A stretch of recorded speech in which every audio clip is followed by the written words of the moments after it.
Today, we're lucky to have Zachary Foster, PhD historian extraordinaire.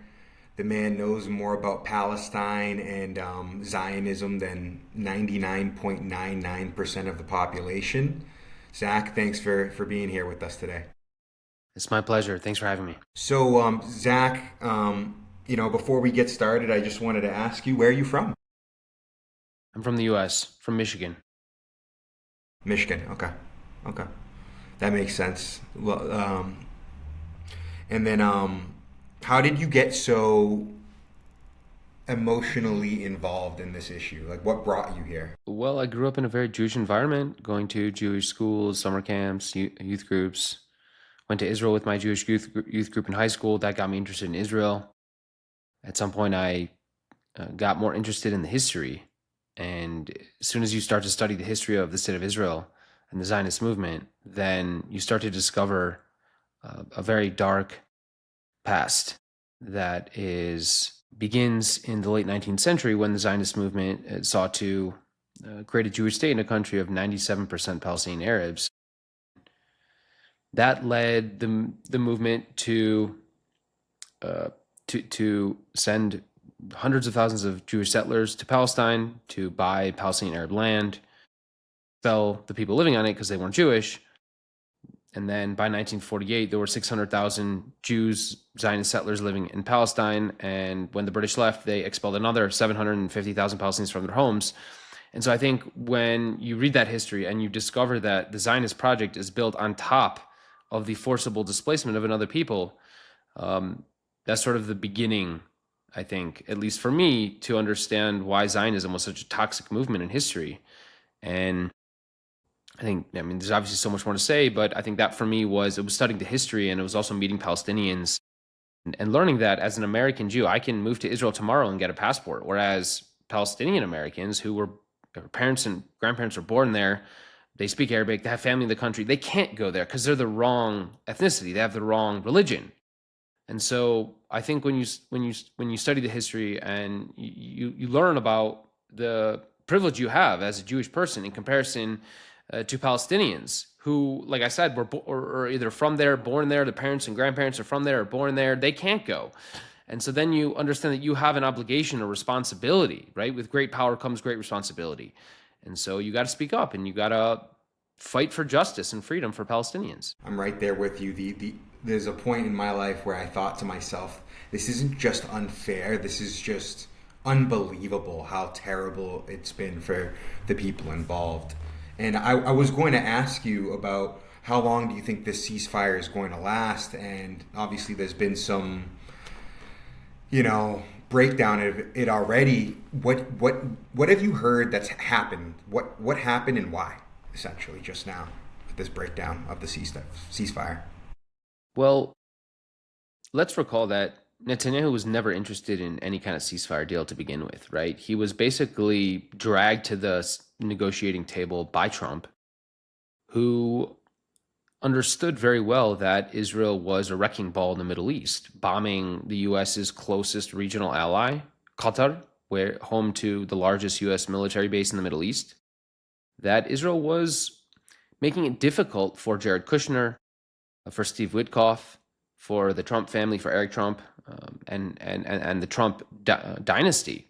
He was making it very difficult for all of Trump's associates to make deals with the Gulf monarchies, with Qatar, with the UAE, with Saudi Arabia, and other states, because those states understand very well that they cannot be openly engaged in these types of trade deals, property deals, investment deals, with the United States at a time when the United States is helping Israel perpetrate a genocide. So finally, Trump realized he needed to do something to get Israel to stop the killing because it was sabotaging his business deals in the Gulf.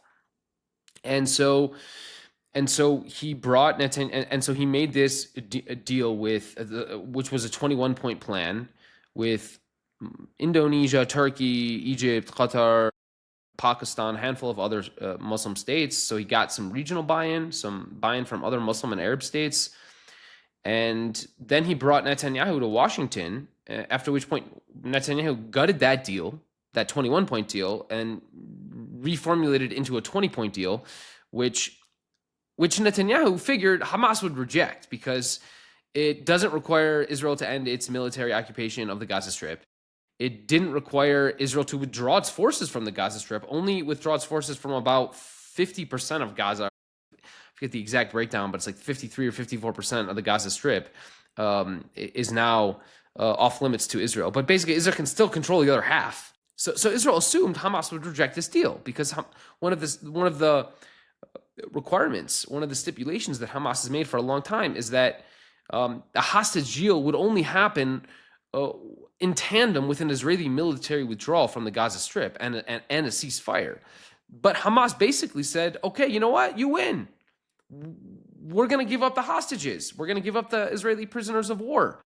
And all we ask in return is an exchange of hostages rather than a complete military withdrawal. So I think Netanyahu was actually stunned by that. And so he wasn't expecting Hamas would agree to it. Now, they didn't fully agree to it. They said, yes, but. They said, we'll exchange the captives and the hostages, but we can't agree with you on the Tony Blair plan. We can't agree with you on the new Gaza plan because that's a Palestinian national issue, not a Hamas issue. Hamas does have control over the captives, but it doesn't have control over the future of the Palestinian people. That is up to the Palestinian people themselves, not Hamas. So basically Trump said, great, let's go. And you saw Trump even retweet a Hamas tweet there where Hamas basically praised Trump for introducing this ceasefire proposal and prisoner swap. Now, where we are, and so then Hamas released the Israeli captives and POWs. Then Israel released about 2,000 Palestinian prisoners and hostages. And all the while, Israel never stopped killing Palestinians in Gaza, right? Even before, was it yesterday when they just brazenly declared that they weren't gonna abide by the ceasefire. But of course, for the previous week, from October 10th, when the ceasefire went into effect, until October 19th, yesterday, Israel had killed dozens of Palestinians. They were literally killing 5 Palestinians a day, maybe more, during a ceasefire, right? So it's when Palestinians kill Israelis, it's called terrorism. When Israel kills Palestinians, it's called a ceasefire. But they had not only killed many dozens of Palestinians, but then they had injured perhaps hundreds. In addition to not opening the Rafah border crossing, which they promised to, in addition to cutting the number of aid trucks from 600 a day to 300 a day, and there were many reports that it wasn't even 300 a day coming in, it was probably more like 150. And even those 150 couldn't even get to most areas of Gaza because there are no roads to drive on because Israel has destroyed all the roads. And not to mention that even what is being delivered, not only is it not sufficient, not only can it not get to where it needs to get to, but it's not even the right stuff. There's no medical equipment. There's no caravans. The winter is coming. Where are Palestinians going to shelter? There's no shelters have entered Gaza. So it's the bare minimum. And so Israel has violated virtually every term of that ceasefire deal. And yesterday, it just threw the deal in the trash. I mean, we knew it was going to do this, right? Because immediately when Israel was signing the agreement, already a week ago, literally on October 9th and October 10th, you had Bezalel Smotrich, Itamar Ben-Gvir, Israel Katz, Israeli defense minister, all come out and say, we are not withdrawing our forces from Gaza, and we're not agreeing to stopping to kill Palestinians. They all said it a week ago. And here we are a week later, Israel continues to murder Palestinians. I think yesterday they killed how many people? 40 people? During the ceasefire. Yep. I think it was 45. Yep. And I think it was some bull pretense too. They're saying they were being attacked, I heard, and I don't think that's true. Yeah, so there's been various reports. It's hard to know what's true and what's false, but we saw some reports by the Palestinian journalist Younes Tirawi, who closely follows social media accounts of Israeli soldiers. And he basically reported out that you have these excavators, these Israeli contractors who have been in Gaza over the past week in Rafah, which is part of the area controlled by Israel, in which they're continuing to bulldoze and destroy Palestinian homes for the purpose of making Gaza unlivable. So eventually all 2 million Palestinians in Gaza will have to leave. And apparently, at least this is according to his reporting, 2 Israeli contractors were severely injured. They may have even been killed in, I think, what was an unexploded ordinance, right? You have literally thousands upon thousands of these unexploded ordinances. I mean, Israel dropped the equivalent of 4 or 5 nuclear bombs on Gaza. So you literally have thousands of these unexploded ordinances. And what do you know? One of them went off. I mean, that is like 100 times more likely than Hamas violating the ceasefire. Like, it's very obvious Hamas was trying everything. They literally sacrificed everything for the ceasefire. They were willing to give up all the hostages. They were willing to forfeit half of the Gaza Strip. You're going to think they're going to like kill 2 Israeli soldiers in Rafah and blow up the whole ceasefire? I mean, it's laughable. The argument Israel is making is obviously laughable. What we can be almost certain of is that the Israeli military lied, as it always does, and that the truth is that no, these soldiers died in unexploded ordinances that were dropped on Gaza by Israel, and that they were injured by their own munitions. I mean, Hamas isn't even in Rafah. You know, it's unlikely there are any Hamas people even in Rafah. So, and by the way, Israel imposed a media blackout on what happened. Well, what do you know? You can't report on what happened in Rafah. You can't report it, which is even further evidence that Israel's lying, that those people were not killed by Hamas, that was a lie used to justify murdering more Palestinians. It's funny, man. It's like there's a history of Israeli leaders saying one thing publicly and then also publicly saying something else that directly conflicts it. It's nasty business, man. It really is. You know, I was reading one of your articles recently, and it really speaks volumes to like what's going on here.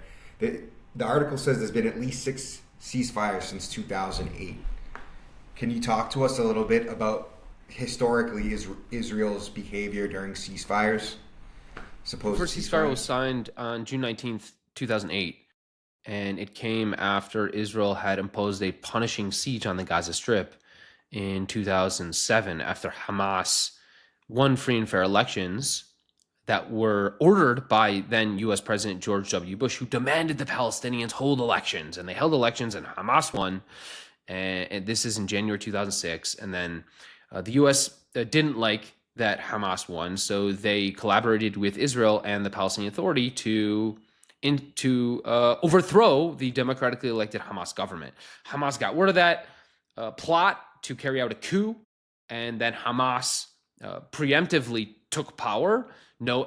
Basically, there were clashes that broke out in Gaza as a result of this, and Hamas took over. Israel imposed a punishing siege on blockade on Gaza. Israel and Hamas exchanged tit-for-tat violence between 2007 until the ceasefire was signed on June 19, 2008. Within 6 months, Amnesty said the ceasefire was working. There had basically been no violations, certainly not on the Palestinian side, until in November 2008, Israel invaded the Gaza Strip, killed 6 Palestinians in a brazen violation of the ceasefire, in addition to having not opened up the border with Gaza, between Gaza and Egypt, that it had promised to open up as part of that ceasefire deal. So there were multiple Israeli violations, no Hamas violations. And then after that violation, you get some more tit-for-tat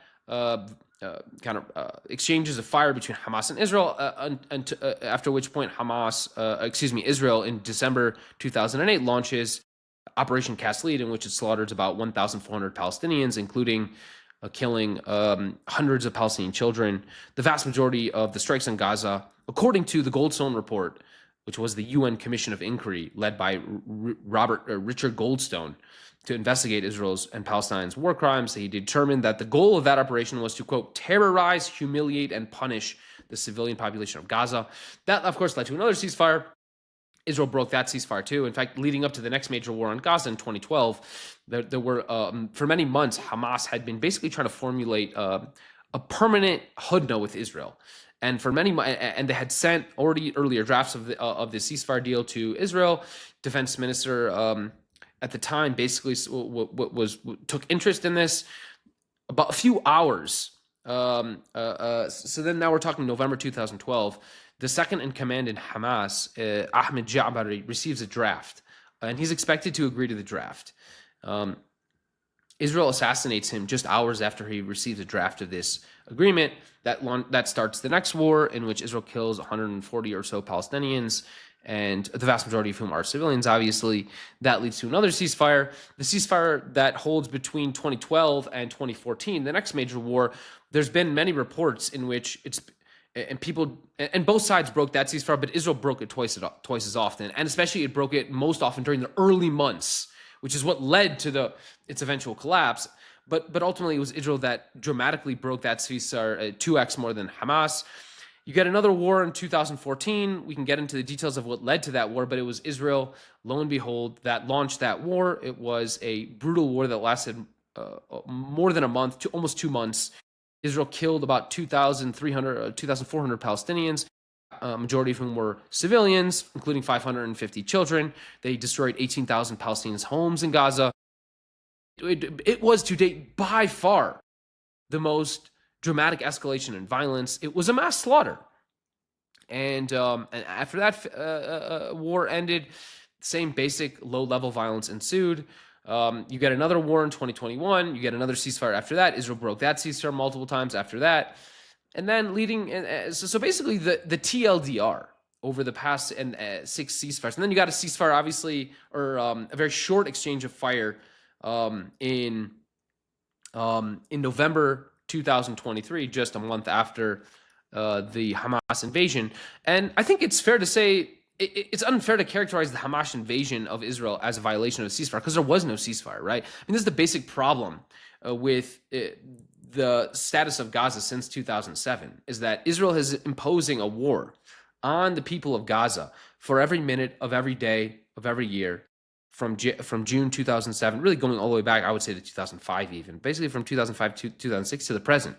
Because when you're imposing a siege and a blockade on an entire civilian population, that's an act of war. In fact, it's an act of war according to Israel itself, who in 1967 invaded Egypt in June 1967, claiming that Egypt had declared war on Israel when it blockaded the Straits of Tiran in May 1967.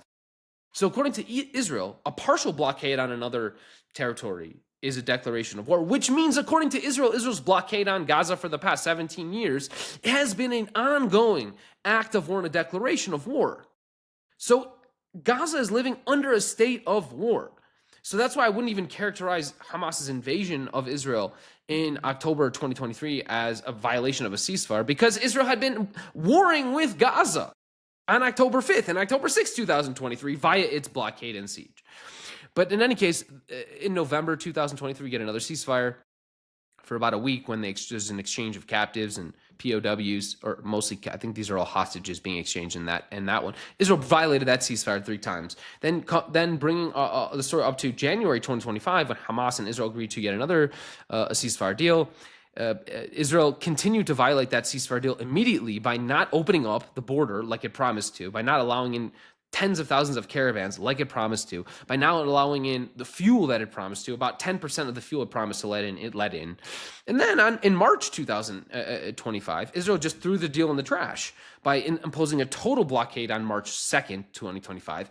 And then on March 18th, just continuing the aerial bombardment. I believe they killed maybe more than 500 Palestinians on that single day in March 2025, and had been slaughtering Palestinians ever since it agreed to this another ceasefire on October 10th that it then has continually violated since. And by the way, there's nothing special about the Palestinians here. Israel violated the ceasefire deal it made with Hezbollah and Lebanon. It violated that deal, I don't know if it's thousands of times or tens of thousands of times, but it's at least many, many thousands of times.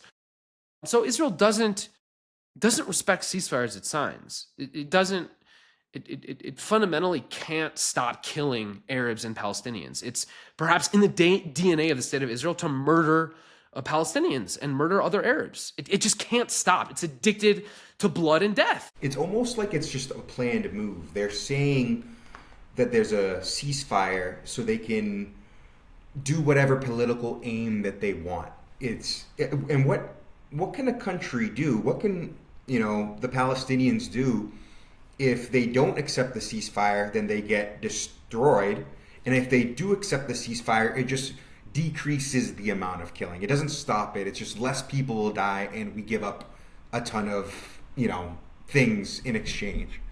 It's a really tough position to be in. And then we have our government, our United States government, still backing Israel. It's almost that we're either complicit or we're stupid. It's either our government is completely inept or they're going along, or they're part of the plan. Well, yeah, I would say both. They are obviously part of the plan. I mean, Israel has received $21.7 billion in U.S. arms shipments since October 7th, 2023. So we're a perpetrator. We're not complicit in the genocide. We're a perpetrator in this genocide because Israel would have had to end the genocide within a few days if the weapons spigot gets cut off. So we're a participant. So we're obviously guilty of genocide. We're a co-conspirator, but we're also stupid because if we really do want a ceasefire, we could force Israel to agree to one, like if we wanted. But I guess we don't want, or we're just not willing to apply the pressure. I mean, Trump knows very well how to apply pressure in Israel. He's quite good at applying pressure on lots and lots of people. To everyone else. Yeah, he's putting pressure on everyone. Bullying people is like the thing he loves to do the most. There's nothing he loves more than bullying other people into doing what he wants, which means he probably just doesn't care about the ceasefire. And we know that. I mean, what does he care about? He cares about his own business dealings in the Gulf. He cares about winning a Nobel Peace Prize. He doesn't care about Palestinian life, or I would even say Israel. He cares about himself and his family dealings and properties and businesses. But he doesn't really care, and maybe he cares about his own image in the world. He cares what other people think about him, so he wants a peace prize. But does he care about ending the violence in Israel and Palestine? It's funny, we're $34 trillion in debt, but we have all this money to send to Israel. I don't get it. I don't get, is it his image, or do they have something on him? Is it as simple as the Adelsons giving him hundreds of millions of dollars? I guess we'll never know unless, it comes to light. I mean, look at his negotiating team. Look at the players he's put on the field. He has his son-in-law, devout Zionist Jared Kushner, who said in a speech a few days ago in downtown Tel Aviv, he said something to the effect of, the Israeli military is the most moral army in the world, after it's been accused of carrying out a genocide by virtually every human rights organization of any respectability on planet Earth. It's been accused of genocide by 86% of scholars of genocide who are members of the Association for Genocide Studies, or genocide scholars. Israel is, so that's Jared Kushner. Then you have obviously Steve Witkoff, another Zionist real estate friend of Donald Trump. Mike Huckabee, Christian evangelical Zionist, fanatic pro-Israel, who doesn't think Palestinians exist, who calls the West Bank Judea and Samaria. These are the people who are making policy decisions around Israel and Palestine, right? It's devout Zionists whose loyalty, in many cases, it's unclear if it's to Israel or to the United States. What do you think is the ultimate goal of Israel? What do they want at the end of this? In their perfect scenario, what are they going to try to achieve? Well, the long-term vision of the Zionist project has been a land for a people without a land. So, land for a people for a people without a land. Now, you could have imagined that. Oh shit! Can you hear me? We might have lost you there, Zach. Zach, on my end, we can't hear you or see you. It might be worth.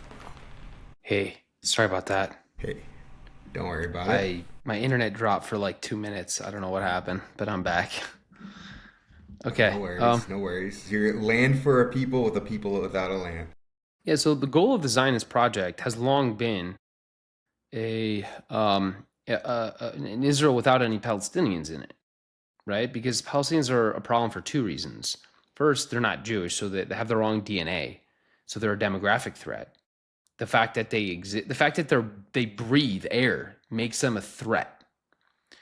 They could be Zionists to their core, but they have the wrong DNA. So it actually doesn't even matter if they love Israel or that they embrace the idea of giving Jews extra rights in Israel than non-Jews. It doesn't make any difference. They themselves don't have Jewish blood.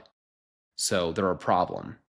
And then the second thing is that most of them, like Israel knows that when you tell a group of people that they have to live in a Jewish state, that the state's going to benefit Jews all around the world, that Jews living in Argentina and the United States have more rights than they do, even though they're born there and from there.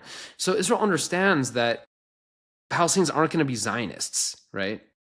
And Israelis understand that Palestinians are probably going to be hostile to the Zionist project. Well, of course they are, because it was all about taking their land and building a Jewish society on top of the existing Palestinian Arab society. So of course they're going to be hostile. So Zionists know that. They're not stupid. They understand that Arabs are going to be somewhat, let's just say, uncomfortable with or potentially even hostile to the Zionist project. And so they're going to resist it, which means they're a security threat. So they're an inherent security threat as well. Merely because they're not Jewish, they therefore must be a security threat because they must have a problem with the project. So Israel's goal is to get rid of all the Palestinians, just get rid of them all. Hopefully they would leave on their own because, violence, they don't want to, Israelis don't want to kill Palestinians necessarily. They would just rather them all of them leave on their own. But if they won't leave on their own, which most of them won't because that's the country they're from, well, then there's a problem, right?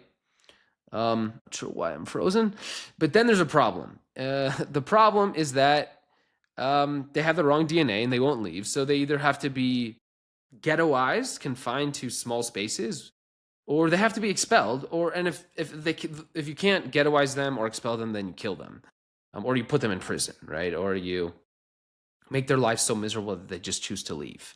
And that's the goal of Zionism. It's a Palestine, it's an Israel and a Palestine without any Palestinians in it. And I know I've seen some stuff by, Zev Jabotinsky, Moshe Sharet, Ben Gurion talking about this is an inevitability, and it's sad. It's like we're seeing that today. Like you said, there's a demographic issue, and part of that demographic issue can be solved by removing the people that are there, and it's some dark stuff. And do you think there's any legitimacy to this greater Israel plan that you hear?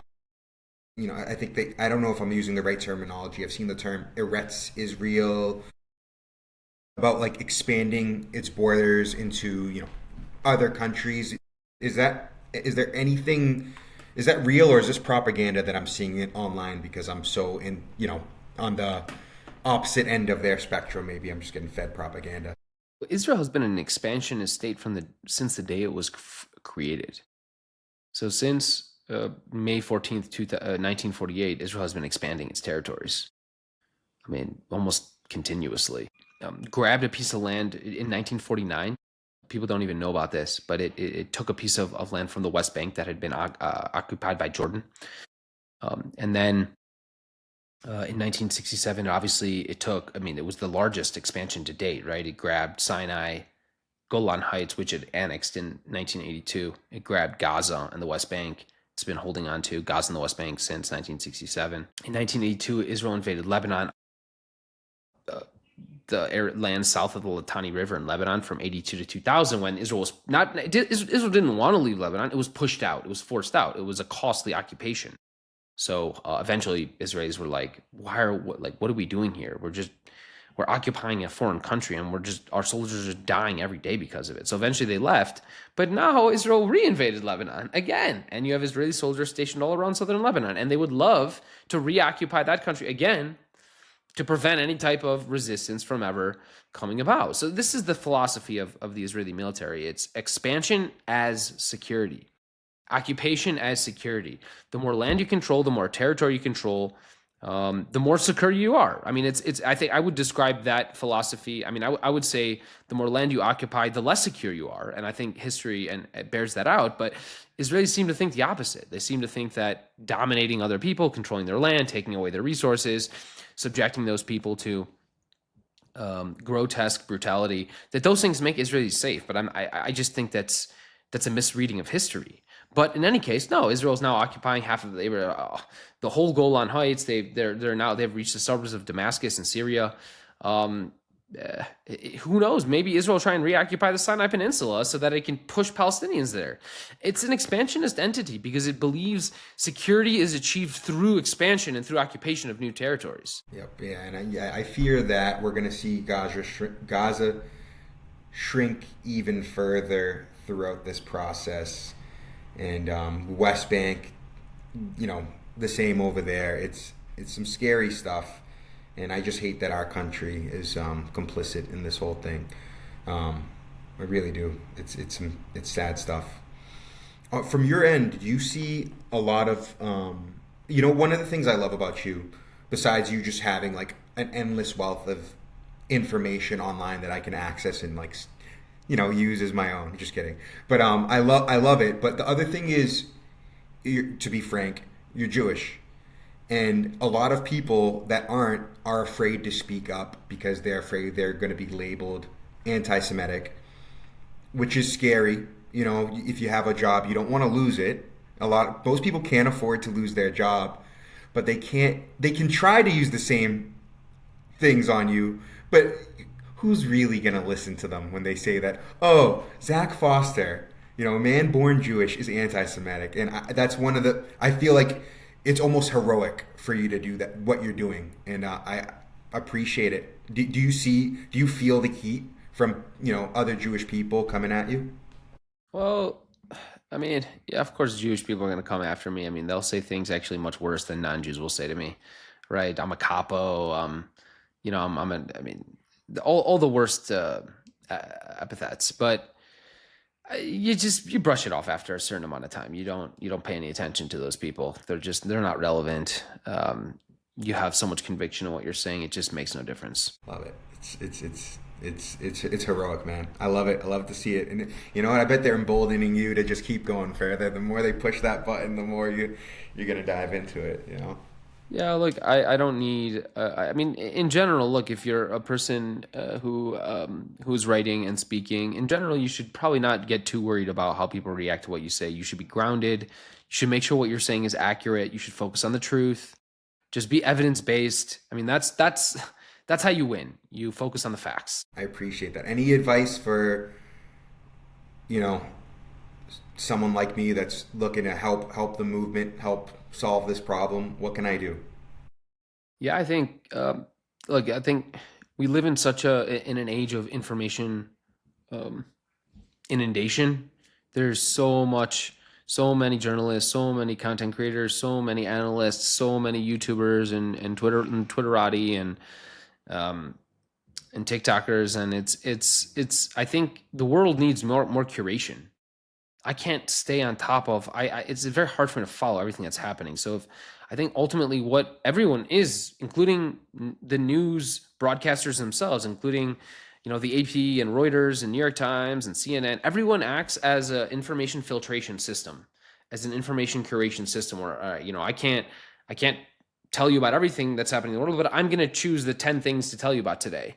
And so, but anyone can do that. It doesn't have to be just CNN. Like no single news outlet is like breaking that much news, right?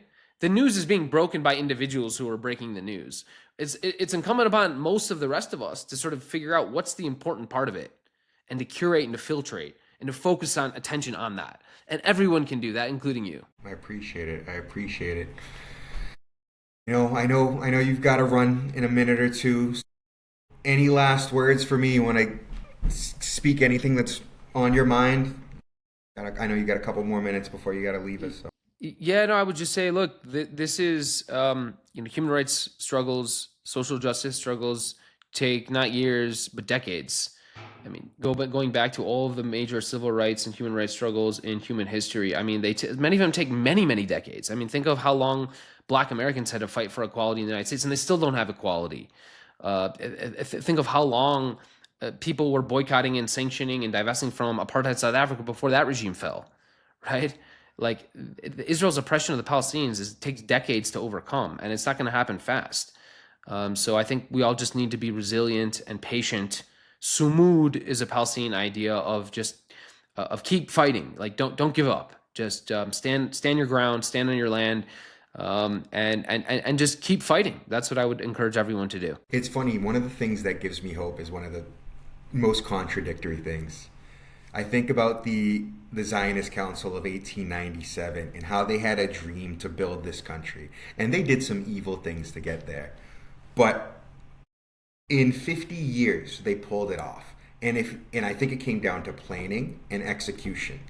If we plan, if we organize, and we join some cohesive unit, if we can get people together to talk about things, expose the truth, we can execute and win. Maybe not now, but in 20 years we can help solve this war on the world that's just killing millions of people, you know. But Absolutely. Zach, you've been great. I really appreciate your time. You know, enjoy your vacation wherever you are right now, and if you need anything, please don't hesitate to reach out to me. Okay, Zach, thanks for your good work. Take care, brother. Take care. Bye bye.